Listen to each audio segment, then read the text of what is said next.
Hello friends, last video में हमने जसवंत सिंह के बारे में अध्ययन किया था और जसवंत सिंह के बाद अगला शासक मारवाड़ का अजीत सिंह बनता है। जिस किसी ने भी इसका पहले वाला वीडियो नहीं देखा है वो प्ले लिस्ट में जाकर वो वीडियो को देख सकता है। दोस्तों, यह मारवाड़ के इतिहास का भाग 9 है और इसके अंदर हम अजीत सिंह के बारे में अध्ययन करने जा रहे हैं। लेकिन उससे पहले हमें ये देखना होगा कि जसवंत सिंह की मृत्यु के बाद अजीत सिंह शासक कैसे बना, क्योंकि इतिहास के अंदर यह 30 साल बहुत ही अपनी महत्ता रखते हैं। दोस्तों, 1678 में जसवंत सिंह की मृत्यु होती है और उसके बाद 1678 से लेकर 1707 तक जोधपुर को औरंगजेब ने खालसा घोषित कर दिया था।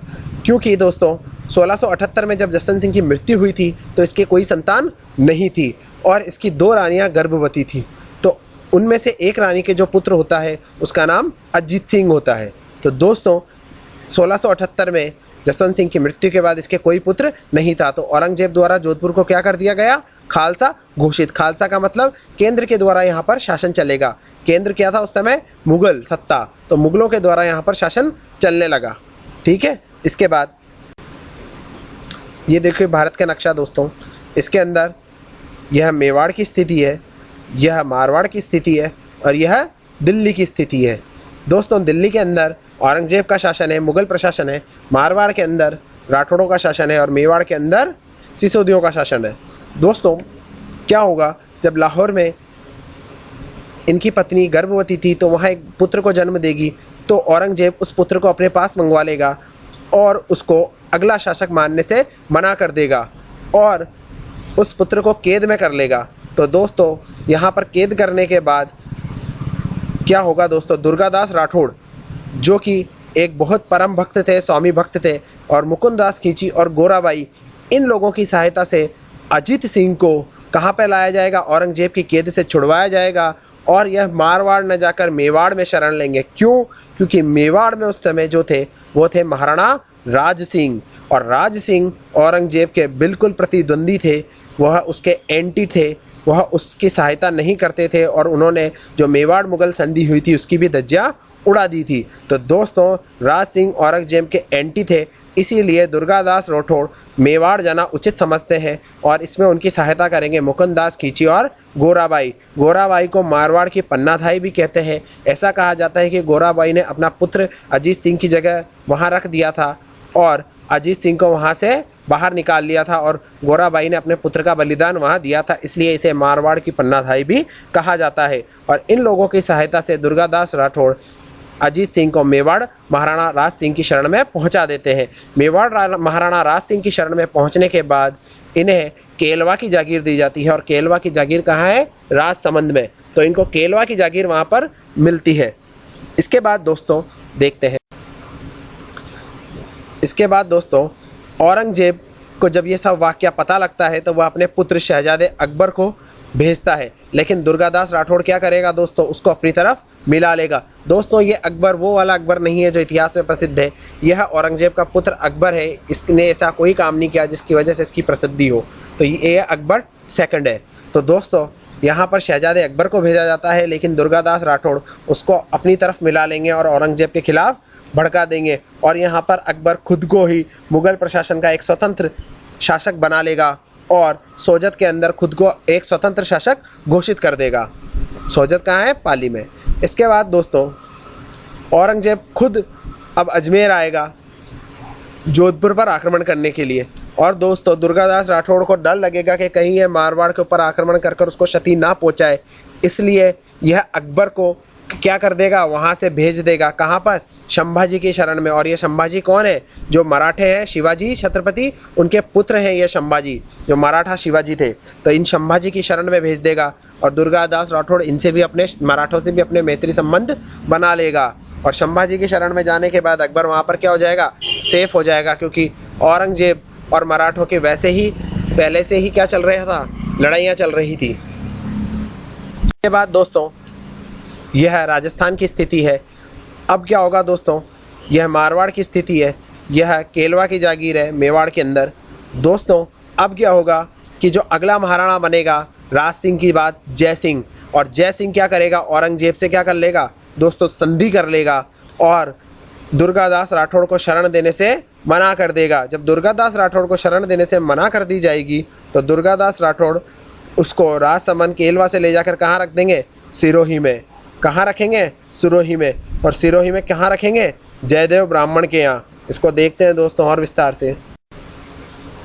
मेवाड़ के अब नए महाराणा बन चुके हैं जय सिंह। अब ये क्या करेंगे दोस्तों? औरंगजेब से संधि कर ली जाएगी और अजीत सिंह को क्या करेंगे? ये सहायता देनी बंद कर देंगे। और जब अजीत सिंह को सहायता देनी बंद कर देंगे तो दुर्गादास राठौड़ को मेवाड़ से जाना पड़ेगा और यह मेवाड़ से कहाँ चले जाएंगे दोस्तों? सिरोही में।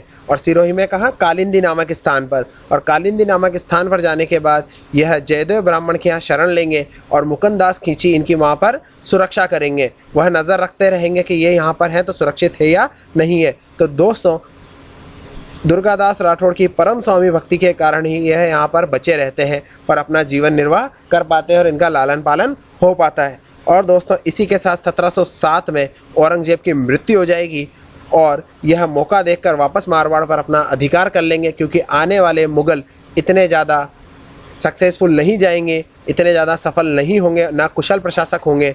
इसलिए यह अजीत सिंह मारवाड़ पर अपना अधिकार कर लेगा। तो दोस्तों इतिहास में दुर्गादास राठौड़ के नेतृत्व में राजपूतों ने मुग़लों से जो 30 साल तक संघर्ष किया, इसी को इतिहास में 30 वर्षीय संघर्ष राजपूत मुग़ल संघर्ष के नाम से जाना जाता है। अब दोस्तों आपके राजा बनेंगे महाराजा अजीत सिंह, जिनका कार्यकाल 1708 से 1724 तक रहता है। आपको कई गाइडों, कई पुस्तकों में इनका कार्यकाल 1678 से 1724 भी देखने को मिलेगा। लेकिन दोस्तों आप ही बताइए, जब तक कोई राजा आपका राजगद्दी पर बैठना हो ही नहीं पाएगा तो वो कैसे राजा बनेगा? उसका राज तिलक ही नहीं होगा तो वो कैसे राजा बनेगा? क्योंकि 1678 में इनकी मृत्यु जरूर हुई थी जसवंत सिंह की, लेकिन इनके पुत्र तो जब जन्म ही नहीं लिया था, इनके पुत्र ने जन्म बाद में लिया।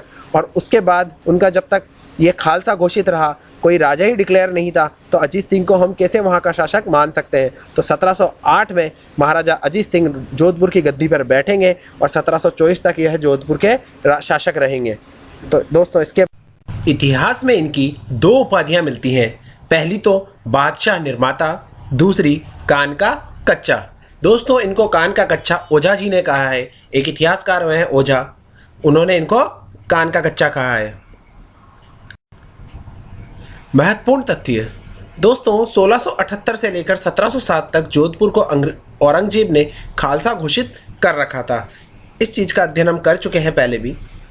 इसके बाद 1707 में औरंगजेब की मृत्यु के बाद अजीत सिंह ने शाही अधिकारी जफर कुली को निकालकर 12 मार्च 1707 को जोधपुर पर अधिकार कर लिया। दोस्तों ये तारीख आपको याद रखनी है 12 मार्च, क्योंकि 30 सालों के बाद वापस राठौड़ों के अधिकार क्षेत्र में जोधपुर आया था, तो वो तारीख थी 12 मार्च 1707। और कौन था अधिकारी? जफर कुली। ये किसने नियुक्त कर रखा था? औरंगजेब ने। तो औरंगजेब ने जफर कुली को नियुक्त कर रखा था। अजीत सिंह उसको हटा देगा क्योंकि 1707 में औरंगजेब की मृत्यु हो जाएगी और इसके बाद आने वाले शासक कोई भी कुशल प्रशासक नहीं होगा मुगलों में, इसलिए अजीत सिंह जोधपुर पर अपना कब्जा कर लेगा। इन्हीं के काल में देवारी समझौता होता है। ये देवारी समझौता मई 1708 में होता है और इसमें 3 शासकों की महत्वपूर्ण भूमिका होती है, मेवाड़, मारवाड़ और आमेर। मेवाड़ में उस समय शासक होते हैं अमर सिंह द्वितीय, मारवाड़ में शासक होंगे अजीत सिंह और आमेर के शासक होंगे सवाई जय सिंह। ये तीनों शासक मिलकर मुगलों के विरुद्ध एक समझौता करेंगे जिसे इतिहास में देबारी समझौते के नाम से जाना जाता है। इसका नाम देबारी इसलिए है क्योंकि ये देबारी नामक स्थान मेवाड़ में है, वहाँ पर यह समझौता हुआ था इन तीनों राजाओं के बीच में। दोस्तों इस समझौते को हम वैसे तो मेवाड़ के अंदर पढ़ते हैं क्योंकि ये मेवाड़ की दृष्टि से ज़्यादा इंपॉर्टेंट है। इस देबारी समझौते के तहत ही मारवाड़ में अजीत सिंह को अपना राज मिलता है और आमेर में सवाई जय सिंह को अपना राज मिलता है। दोस्तों अभी तक मैं आमेर बोलूँगा, जयपुर इसलिए नहीं बोलूँगा क्योंकि जयपुर की स्थापना 1727 में हुई थी, इसलिए उसके पहले जब ये समझौता 1708 में हुआ तब तक ये आमेर ही रहेगा। इस समझौते के तहत मेवाड़ महाराणा अपनी पुत्री चंद्रकौरी का विवाह आमेर के सवाई जयसिंह के साथ इस शर्त पर करेगा कि उन दोनों से उत्पन्न पुत्र आमेर का अगला शासक होगा। और जैसा कि दोस्तों आपने पढ़ा होगा आमेर के इतिहास में कि इनसे इनके माधो सिंह उत्पन्न होगा और माधो सिंह और जो आमेर के राजा सवाई जयसिंह का पहले का पुत्र होगा ईश्वरी सिंह, इन दोनों के मध्य आगे विवाद चलेगा, उत्तराधिकारी युद्ध चलेगा।